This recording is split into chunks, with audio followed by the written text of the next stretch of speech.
జగన్మోహన్ రెడ్డి కోడల నాని కలిసి 28 లక్షలు టిడ్కో ఇల్లులో మాయం చేశారు. దానిపై మీ స్పందన ఏంటి? 28 లక్షలు దేంట్లో మాయం చేశారు? టిడ్కో ఇళ్ళలో ఏ విధంగా మోసం చేశారు? నిమ్మకాయ రసం కోసం. నిమ్మకాయ రసం కోసం 28 లక్షలు వేస్ట్ చేశారా? వీళ్ళు మనుషులా ఇంకేమన్నానా? పశువులు అదేదో తాగుతాయి, అదేదో ఇది వేస్తారు, పశువులకి తౌడేసి నీళ్ళల్లో కలిపి పెడతారు, కుడిత అంటారు దాన్ని. ఆ కుడిత పశువులు కూడా అంత తాగమనుకుంటా. అవుటికి కూడా ఒక రేట్ ఉంటుంది. అంటే వీళ్ళని దేంతో పోల్చాలి? జగన్మోహన్ రెడ్డి గారిని 28 లక్షలకి నిమ్మరసం తాగారంటే దాన్ని దేంతో పోల్చాలి? ఏమంటే జగన్మోహన్ రెడ్డి ప్రజాధనమే కదా, తన జోబీలో నుంచి తీసి ఏ రోజు పిల్లికి కూడా భిక్షమే లేదు కదా, అందుకని తాగేసి ఉంటాడు ప్రజాధనాన్ని. ఏంటంటే రూపాయి సీఎం, పేద సీఎం కదా, ఆ రూపాయి ఆ పేద సీఎం 28 లక్షల నిమ్మరసం తాగాడు. ఆయన ఏ వ్యక్తితో పోల్చాలో కూడా అర్థం కావటం లేదు. పశువులు కుడి తాగుతాయి, దానికి కూడా ఒక లిమిట్ ఉంటుంది. ఈ జగన్మోహన్ రెడ్డి 28 లక్షలు కొడాలని తాగారంటే వీళ్ళని ఏమనాలి? రూపాయి తీసుకుంటామంటారు, రూపాయి తీసుకుంటూనే అంత నిమ్మరసం తాగుతారా అయ్యా? పేదల సొమ్ము కదా, ఏం తెలిసి వస్తుందిలే. తన భార్య పేపర్కేమో లక్షల కోట్లు యాడ్లకి ఈ విధంగా వేసుకోవాలని ఇచ్చేశాడు. ఆయన ఏమంటే ఇంట్లో ఏం వాళ్ళ భార్య జోబీలో నుంచి డబ్బులు తీసి పెడదేమో, అందుకని వచ్చాడు కదా బయటికి. అందుకని నిమ్మరసం బాగా 28 లక్షల పేదల సొమ్మే కదా, అందుకని తాగేసి ఉంటాడు ఈ పెత్తందారి ముఖ్యమంత్రి. జగన్మోహన్ రెడ్డి ఇడుగులపాయలో వాళ్ళ నాన్న విగ్రహం కోసం 18 కోట్లు ప్రజల సొమ్ము వృధా చేశాడు. దానిపై మీ స్పందన ఏంటి? ఒకటి, ఈరోజు 18 కోట్లు ఎవడి సొమ్ము? ప్రజల సొమ్ము. నీకే హక్కు ఉందయ్యా? నీ తండ్రి ఏమన్నా మహానుభావుడా? మహామేత. ఆ రోజు జలయజ్ఞాన్ని ధనయజ్ఞంగా మార్చాడు. అదేవిధంగా నీ తండ్రి బతుకుంటే నీ A1 ప్లేస్లో నీ తండ్రి ఉంటాడు. ఎందుకంటే క్విట్ ప్రో క్రోలో నీ తండ్రి నీకు ఏ విధంగా దోచిపెట్టాడు? లక్షల కోట్లు దోచిపెట్టాడు. రాజశేఖర్ రెడ్డి చరిత్ర గురించి చెప్తానండి. రాజశేఖర్ రెడ్డి ముఖ్యమంత్రి అవడానికి ఆ రోజు కమ్మ సామాజిక వర్గం ఎంతో సహాయం చేసింది ఆర్థికంగా. ఎవరికి? రాజశేఖర్ రెడ్డికి.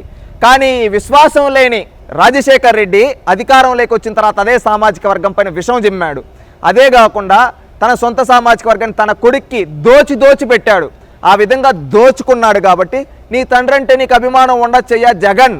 ఎందుకంటే ఆ తర్వాత నీ తండ్రి చనిపోయిన తర్వాత ముఖ్యమంత్రి పదవి కోసం నువ్వు ఎంతో చేసావు.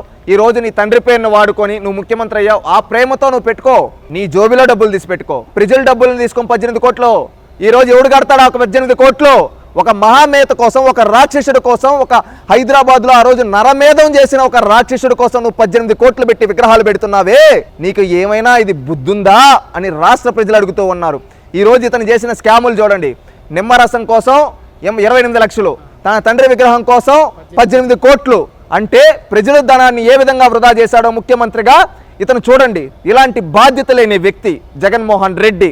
ఏంటంటే ఇలాంటి బాధ్యత లేని వ్యక్తుల్ని కఠినంగా శిక్షించాలి. ఎందుకంటే ఇలాంటి నేరస్తులు ప్రజలు కూడా తెలుసుకోవాల్సింది ఏంటంటే, తెలుసో తెలియకో ఒక తప్పు చేశాం, ఆ తప్పు వల్ల ఒక నేరస్తుడు ఈరోజు ముఖ్యమంత్రి ఏం చేస్తూ ఉన్నాడు? జగన్మోహన్ రెడ్డి ప్రజల సొమ్ముని దోచుకు తింటూ ఉన్నాడు. అందుకని ప్రజలు చైతన్యవంతులై అతను ఓడించారు. రేపు భవిష్యత్తులో ఇలాంటి వాళ్ళు రోడ్లపైకి వస్తే కఠినమైన విధంగా వాళ్ళకి బుద్ధి చెప్పాల్సిన బాధ్యత ప్రజలపైన ఉంది. ఎందుకంటే ఈరోజు అతను వృధా చేసింది ప్రజల డబ్బు, అంటే మనందరి డబ్బు, జగన్మోహన్ రెడ్డి సొంత డబ్బు ఏం కాదు. అంటే అర్థం చేసుకోండి, ఇతను జననేత మహానేత అంటాడు కదా, వీళ్ళెవరు జోబీలో నుంచి ₹1 తీలా. అర్థమవుతా ఉంది కదా వీళ్ళ బుద్ధి. వీళ్ళేంటే ఎప్పుడు చూసినా వీళ్ళ దగ్గర నుంచి వాళ్ళ దగ్గర నుంచి తీసుకొని ఈ విధంగా ఖర్చు పెట్టేసి వీళ్ళేదో గొప్పలు చెప్పుకునే బ్యాచ్ అని అర్థమైంది కదా. పిల్లికి కూడా బిచ్చమైన వాడు రాజశేఖర్ రెడ్డి, జగన్మోహన్ రెడ్డి. అంతేగాని వీళ్ళు ఏంది వీళ్ళ జోబీలో నుంచి తీసిపెట్టాల. వీళ్ళు ఏమంటారు? సమాజ సేవ చేసే ఎన్టీ రామారావు గారి కుటుంబం పైన, చంద్రబాబు నాయుడు గారి కుటుంబం పైన విషయం జమ్ముతారు. అది వీళ్ళ బ్రతుకులు. నారా లోకేష్ నిన్న వాట్సాప్ మెసేజ్ ద్వారా 10 మంది వికలాంగులకు మంచి చేశాడు. దానిపై మీ స్పందన ఏంటి? ఒకటి, ప్రజానాయకుడు అని నేను అంట.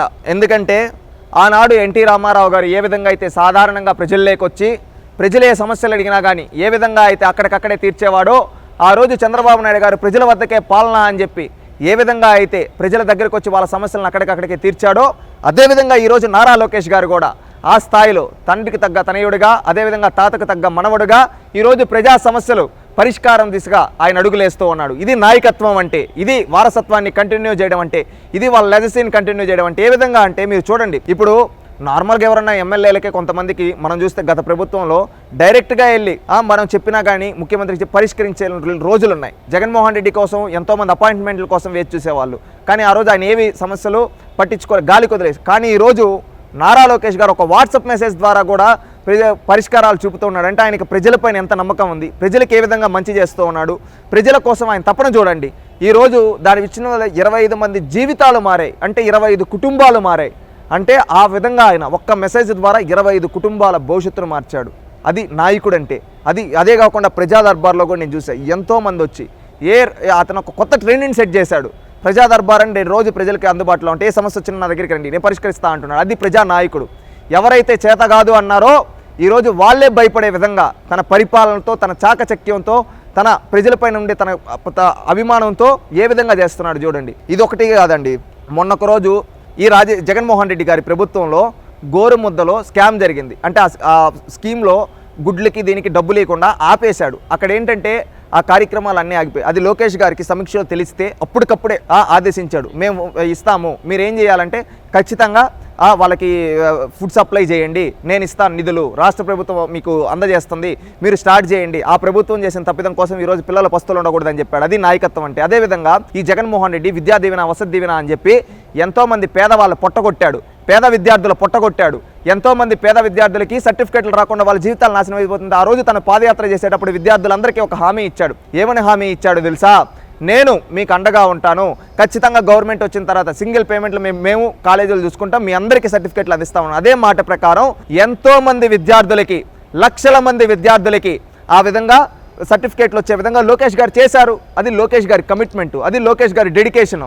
ఆ మాట ఇచ్చి మాట నిలబెట్టుకున్నాడు. అదేవిధంగా మెగా డిఎస్సి ఆ రోజు పాదయాత్రలో చెప్పాడు, మేము వచ్చిన వెంటనే డిఎస్సి ఇస్తామని. ఆ విధంగా 16,000 పోస్టులు డిఎస్సి ఇచ్చే విధంగా చేశాడు.